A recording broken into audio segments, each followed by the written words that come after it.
Hey guys, back with another ChatGPT entrepreneur question here. Today we are dealing with Olivia, who runs a manufacturing business turning over around 3 million Rand per annum. Olivia's business is doing really well. It's got solid growth to the point now where she's actually considering expanding her operation.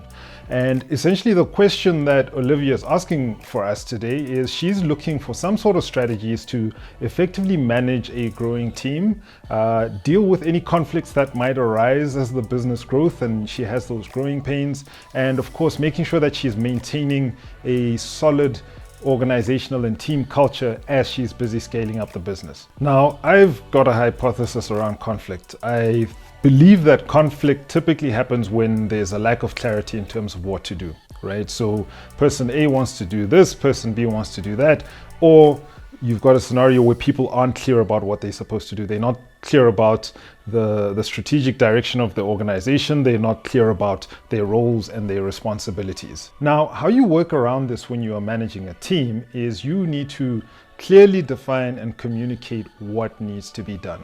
Be clear about roles and responsibilities, be clear about what the deliverables are, be clear about what the expectations are. Once you've done that, you need to hire the right people, put them in the right positions, get out the way and trust them to do what you put them in place to do. Now, how you go about executing this is you need to create a company growth roadmap. Make sure that this thing talks end to end what you expect the growth of your company to look like. Make sure that it speaks to how you expect your team to grow and evolve and roles and responsibilities to change. It doesn't have to be exact predictions like you're gazing into a crystal ball, but have some sort of idea of how your team is going to evolve as you go along, and then communicate this. Make sure you are setting very clear KPIs and performance expectations within your team. And again, I cannot stress this enough. Hire the right people, put them in the right positions, and then get out of their way. Let them do what you hired them to do. Now, odds of you nailing this 100% on your first time around are very slim. Like there's 0 to none that you're going to get it right the first time.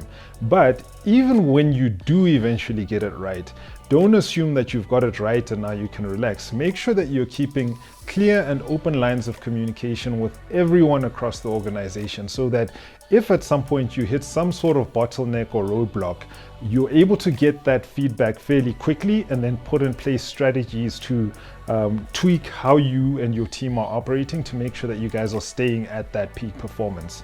And again, guys, if you find that your approach isn't necessarily working or it's not delivering what you expected it to be delivering, that is okay.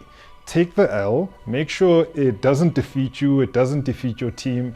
Take the lesson, make sure if you fail, you learn, you adapt, and then you get up and you test again.